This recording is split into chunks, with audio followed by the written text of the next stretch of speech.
All right, let's be real for a second. Have you ever found yourself in a social situation just feeling completely out of place? You know that feeling like everyone else got a copy of the script and you totally missed the memo? Well, you are definitely not alone. And today, we're going to dive into a fascinating blueprint that promises to change all of that.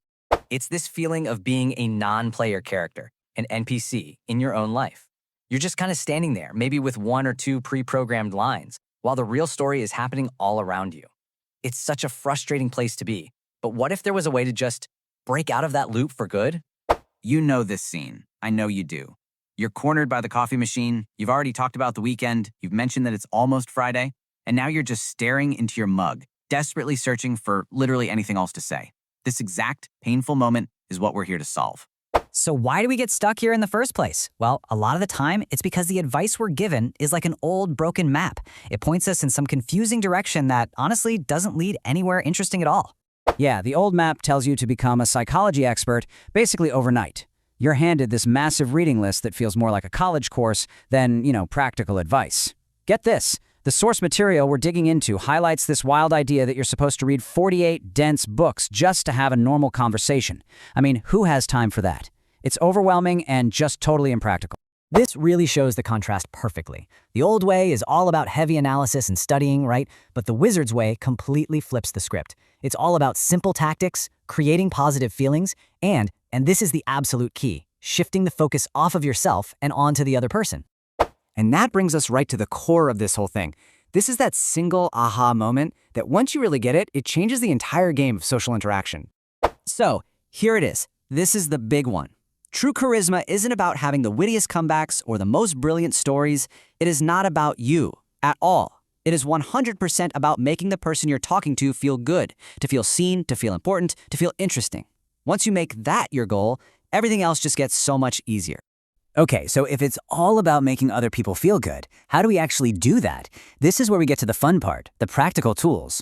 And we're going to call them spells for our brand new social toolkit.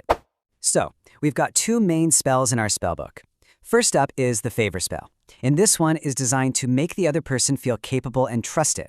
And number two is the banter spell, which shows that you're comfortable and genuine, not just, going through the polite motions. Let's break them down. Now, the favor spell is beautiful because it's so counterintuitive. We usually think we need to do things for people to get them to like us. But it turns out, asking them for a small, totally manageable favor actually empowers them. It sends this subconscious signal that you see them as competent, as capable, and as someone you trust. And the source material has this perfect, slightly quirky example to illustrate the point. It suggests asking someone to help you carry something specific, like a pressure washer. Now, why a pressure washer? Because it implies strength. It says, hey, I see you as someone who is strong and capable, and I trust you enough to ask for your help. It's such a tiny action, but it has this huge psychological payoff. All right, on to our second spell, banter. Now, this one takes a little bit of finesse for sure, but man, is it powerful. The key is, after you've already established a friendly vibe, a little bit of playful teasing shows that you see them as more than just a stranger. It signals comfort, and it moves the conversation from that polite, distant zone into somewhere warm and genuine.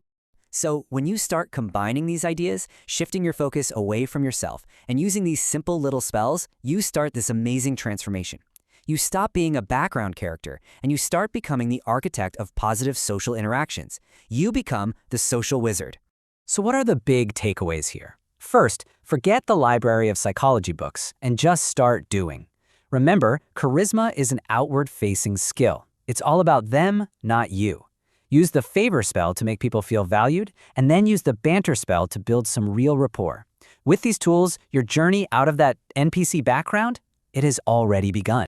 And that really leaves us with a final thought, right? This isn't just theory. It's a call to action. So think about it. What simple, small favor could you ask a colleague or a neighbor or a friend tomorrow just to make them feel strong, trusted, and important? That right there, that's your first step.